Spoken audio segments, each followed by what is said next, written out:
ഇന്നലെ കോൺഗ്രസിലേക്ക് വന്ന ബി.ജെ.പി. നേതാവ് പ്രിയങ്ക ഗാന്ധിയെ പുകഴ്ത്തുകയാണിന്ന്. ഇന്ത്യയുടെ പ്രതീക്ഷയാണ് പ്രിയങ്ക ഗാന്ധി എന്നാണ് സന്ദീപ് വാര്യർ പറഞ്ഞത്. നാളെ കോൺഗ്രസിന്റെയും ഇന്ത്യയുടെയുമാണെന്ന് പ്രിയങ്കയുടെ ചിത്രം പങ്കുവെച്ച് സന്ദീപ് വാര്യർ ഫേസ്ബുക്കിൽ കുറിച്ചു. കഴിഞ്ഞ ദിവസം സനാതന ഹിന്ദുവായി ജീവിക്കാനും മരിക്കാനും തന്നെ വിമർശിക്കുന്ന ആരുടെയും സർട്ടിഫിക്കറ്റ് ആവശ്യമില്ലെന്ന് സന്ദീപ് വാര്യർ പറഞ്ഞിരുന്നു. ഹൃദയസ്പർശിയായ ഫേസ്ബുക്ക് കുറിപ്പിലൂടെയാണ് അദ്ദേഹം ബി.ജെ.പിക്കെതിരെ രൂക്ഷ വിമർശനവുമായി വന്നത്. പതിറ്റാണ്ടുകൾ ജയിലിൽ അടയ്ക്കപ്പെട്ട പുറത്തുവരുന്ന ഒരാൾ തനിക്ക് പ്രിയപ്പെട്ടവരെ മുഴുവൻ ഓടിച്ചെന്ന് കാണാനും അവരോടൊപ്പം ഒത്തിരി നേരം ചിലവഴിക്കാനും താല്പര്യപ്പെടും. അത് മാനുഷികമാണ്. വിദ്വേഷത്തിന്റെ ഫാക്ടറിയിൽ നിന്നിറങ്ങിയ നാൾ മുതൽ ഞാൻ കൂടുതലായി കാണുന്നത് ഒരു പ്രത്യേക മതവിഭാഗത്തെ മാത്രമാണെന്നാണ് ഫാക്ടറി നടത്തിപ്പുകാരുടെ പരിഹാസം. ശരിയാണ്. ഒരുപാട് നാൾ എന്തിനെന്ന് പോലും അറിയാതെ ഞാൻ ആരിൽ നിന്നാണോ അകന്നു നിന്നത് അവരെ തന്നെയാണ് ഇന്ന് കൂടുതലായി ഞാൻ കാണാൻ പോകുന്നത്. അവരോടൊപ്പം തന്നെ സമയം ചിലവഴിക്കാനാണ് ഞാൻ ശ്രമിക്കുന്നത്.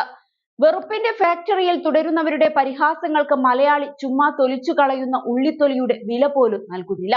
സനാതന ഹിന്ദുവായി ജീവിക്കാനും മരിക്കാനും ഈ വിമർശിക്കുന്ന ആരുടെയും സർട്ടിഫിക്കറ്റ് എനിക്ക് ആവശ്യമില്ല. നിങ്ങൾ ഉൽപ്പാദിപ്പിക്കുന്ന വെറുപ്പും വിദ്വേഷവും ജീവിതത്തിൽ പകർത്താത്ത ഒട്ടേറെ സനാതന ഹിന്ദുക്കൾ ഈ രാജ്യത്ത് ഇപ്പോഴുമുണ്ട്. അവരിൽ ഒരാളായി ഞാൻ കഴിഞ്ഞോളാമെന്ന് സന്ദീപ് ഫേസ്ബുക്കിൽ കുറിച്ചു. രാഹുലിനെയും കോൺഗ്രസിനെയും മൊത്തം തെറി പറഞ്ഞ വ്യക്തിയാണ് ഇന്നിങ്ങനെ പ്രസംഗിക്കുന്നത്.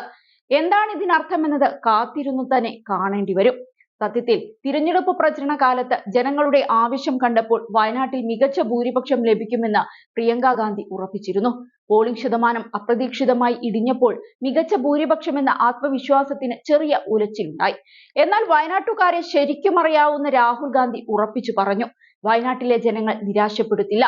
നേതാക്കളുടെയും പ്രവർത്തകരുടെയും കഠിനാധ്വാനം വെറുതെയാകില്ല.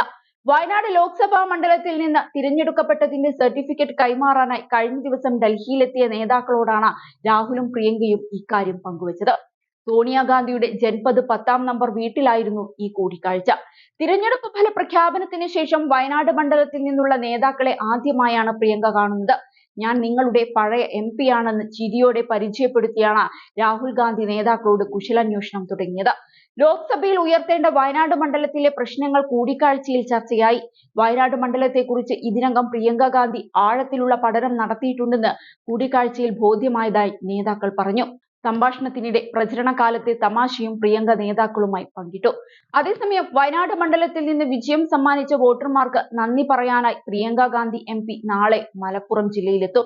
രാവിലെ 11-ന് കോഴിക്കോട് ജില്ലയിലെ മുക്കത്താണ് ആദ്യ സ്വീകരണം. ജില്ലയിലെ ആദ്യ സ്വീകരണം ഉച്ചയ്ക്ക് 2-ന് കരുളായിയിൽ, 3-ന് വണ്ടൂർ, 4-ന് എടവണ്ണ എന്നിവിടങ്ങളിലും സ്വീകരണമുണ്ട്. തുടർന്ന് വയനാട്ടിലേക്ക് പോകുന്ന പ്രിയങ്ക ഞായറാഴ്ച അവിടെ വിവിധ സ്വീകരണ യോഗങ്ങളിലും പങ്കെടുക്കും.